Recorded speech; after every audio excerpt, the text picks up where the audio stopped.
Bom dia, famílias, bom dia, alunos, tudo bem? Hoje nós vamos dar continuidade à nossa aula.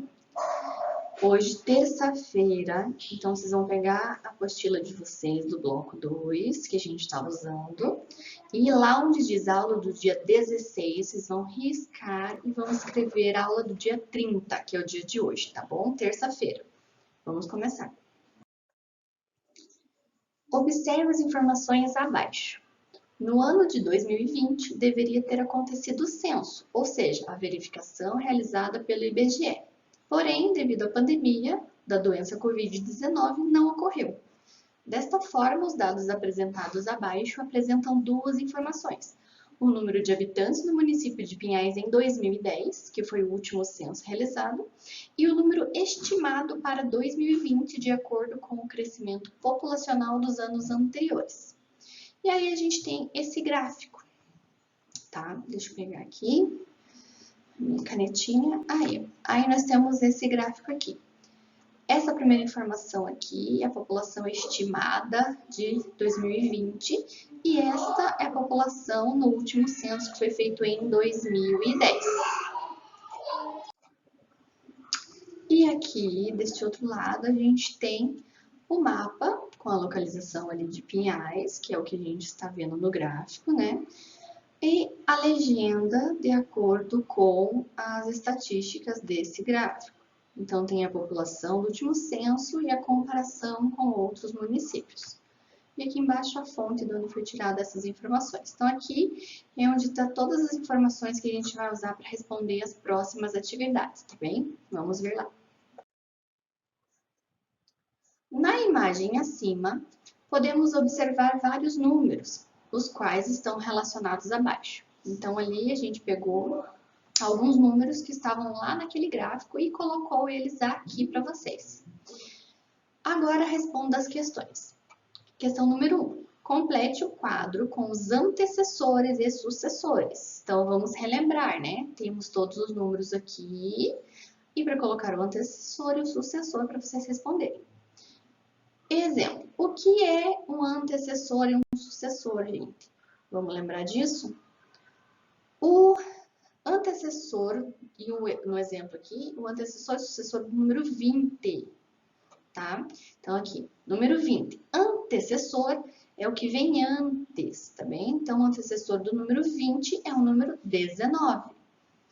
E o sucessor é o número que vem depois, que sucede. Então, é o número 21.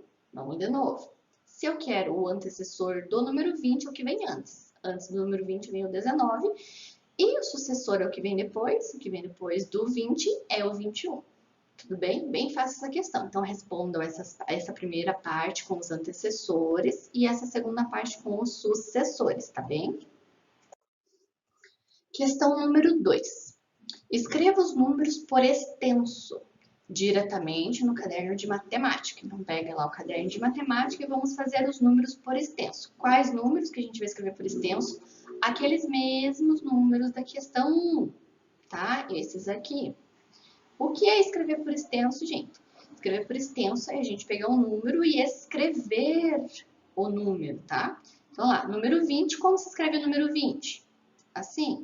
Outro exemplo, número 500. Como se escreve o número 500? 500. Então, vocês vão fazer isso daqui com todos esses números aqui lá no caderno de matemática de vocês, tá bem? Eu pulei aqui de propósito da questão 2 para a questão 4. Eu já volto e explico a 3, tá bem? Vamos para a 4. A questão número 4 está pedindo o seguinte. Considerando o número de habitantes que foram contados no último censo de 2010 e a estimativa prevista para o ano de 2020, qual o número de habitantes tem a mais em 2020? Essa questão também é uma questão para a gente colocar no caderno de matemática. Vamos reforçar aqui, ó.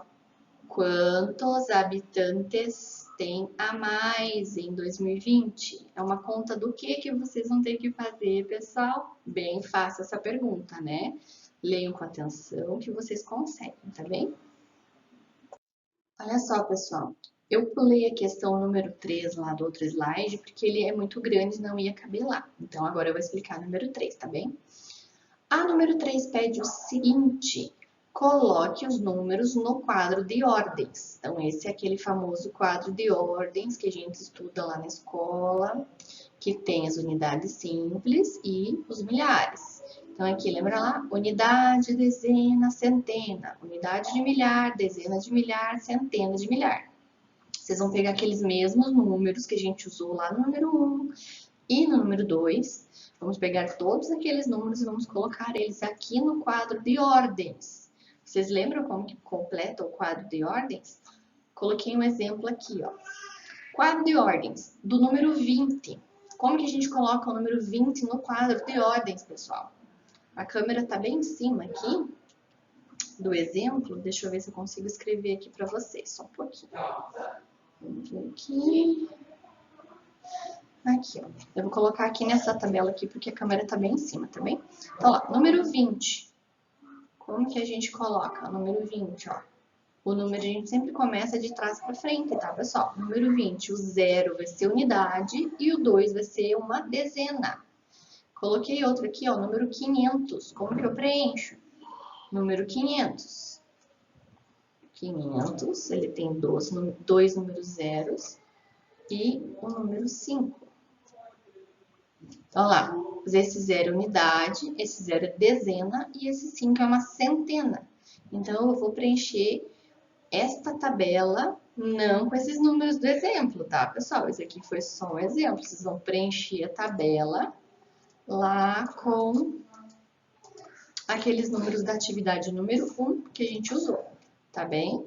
Bem fácil, bem tranquilo. Coloquem com calma dentro aqui do quadro de ordens para vocês poderem entender, tá bem? E a nossa aula hoje foi curtinha, uma aula de matemática, mas mesmo ela sendo curtinha, prestem bastante atenção que ela tem bastante detalhes para poder preencher certinho a tabela do quadro de ordens. Tem que colocar número embaixo do número para fazer a conta lá da questão. Coloca todos os números embaixo do número, senão não dá certo depois para fazer a conta, tá bem? Façam com calma. Qualquer dúvida, entre em contato pelo WhatsApp, tá bem? Tchau, tchau e até a próxima aula.